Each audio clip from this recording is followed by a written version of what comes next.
Welcome to RE Uncut. Our daily shows are powered by Core Logic and supported by Printforce, Rockend and Realty.com.au. Good morning and welcome to the show. I get the feeling that we might have actually lost some working with buyer skills over the years. Not that I'm saying I was ever really good at buyer work, but my guest this week certainly was. I worked with Mark Frater for a number of years and I came to admire his skill in working with buyers. This week he gives us his 4 and 5s of buyer management. Back in just a moment to start the series with Mark Frater. In today's market, great ideas alone simply aren't enough, but innovative execution can hand you a real competitive advantage. Nightlight is a cutting-edge illuminated signboard by Printforce that offers round-the-clock visibility and features that maximise advertising space, improving your exposure. Buyers can now see the full picture, day or night, with Nightlight's edge-to-edge illuminated surface, which utilises environmentally friendly, scratch-resistant technology. Nightlight is as versatile as you need to be in today's market. Mark Frater joins me all this week. G'day, mate. Good to be talking to you again. Good to see you, KT. How are you, mate? Good, mate. In this COVID environment, I think you were making the point before we hit record that this is the first time we've done it where we haven't been in the same studio. Same studio, 14 years. I think we've been recording since I sold my franchise, and it's about that 14 years. And we've either done it at your previous place or your new place. So this is the first time on Zoom and doing it over online. Well, mate, the reason I've got you to do it with me this week is because we're going to talk about a skill that you've got that I've admired for many, many years. And we worked together back in the 80s with George Hadgelis at Ray White Paddington. And I noticed how good you were working with buyers. And I said in the introduction, I think it's one of those skill sets that we may have even lost a little bit. That's why I want to revisit it this week, and I want to tap into your knowledge about it. You've called this series the 4s and 5s. No doubt it relates around 4 or 5 tips on something, but interesting. We start with what you call the picture process. Tell me about that. Well, it's something which I developed, a very simple 4-step process for when you're doing a listing presentation, but it's exactly the same as when you're trying to get the ultimate out of a buyer, which of course is a contract and a sale. And it literally is, as we say, a 4-step picture process.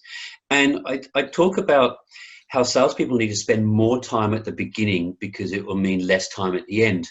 What I mean by that, in a listing presentation, mate, you would spend and should be spending a lot of your presentation time asking the questions, building a picture of where the sellers are at, their previous experiences in selling and the time frame they're going to work with. And with buyers, it's exactly the same. We spend so much time learning how to, inverted commas, close. We actually don't even spend enough time in understanding the real picture that the buyer has and what they're truly going to need. So this is the first step of the picture process, is really building the emotional picture with lifestyle questions.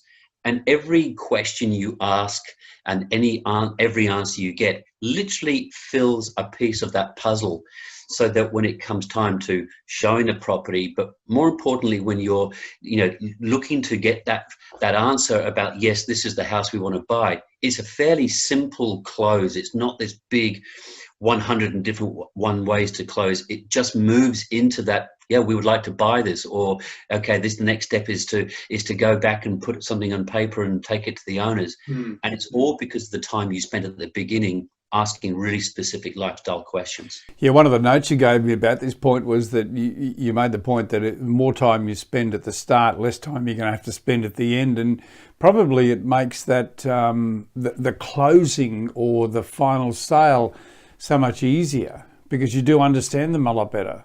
It's really just ending up, if you're both ending up at the end of the process with the same picture, so the property that you're showing or that they're inspecting, matches the lifestyle and the needs that they have with what you're selling. It literally is just almost what I call the shrug close, where it's Kevin, and that's all you should really need, because all the hard work's been done in the first 3 parts, which is building the emotional picture with lifestyle questions.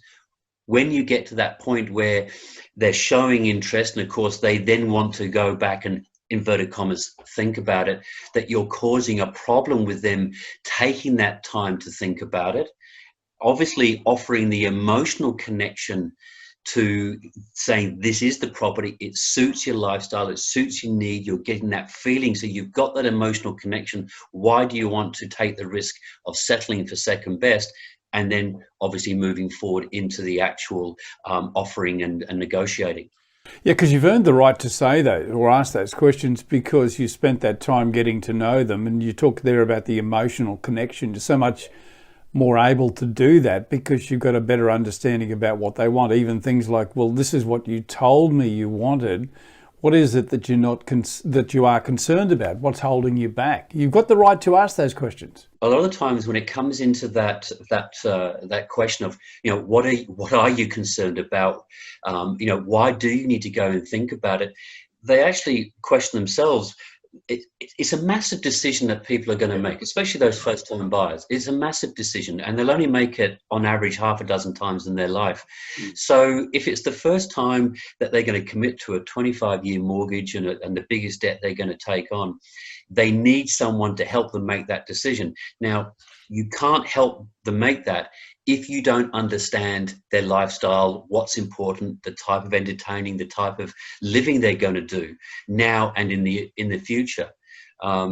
Once you've got that picture, then of course, when they say, we just want to think about it, it's, well, how are you going to feel if you ring me tomorrow and I have to tell you somebody else is making an offer or you've lost it?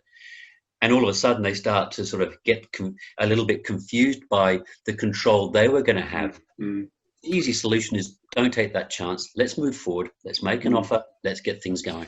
Yeah, what I love about your dialogue, and this is what I admired so much when we were selling together in Paddington, is that you empower them to make that decision. You help them make that decision by giving them the courage, by asking that question, challenging their thinking, and they will turn around and say, well, actually, I don't know. I don't know why I don't want to proceed with this.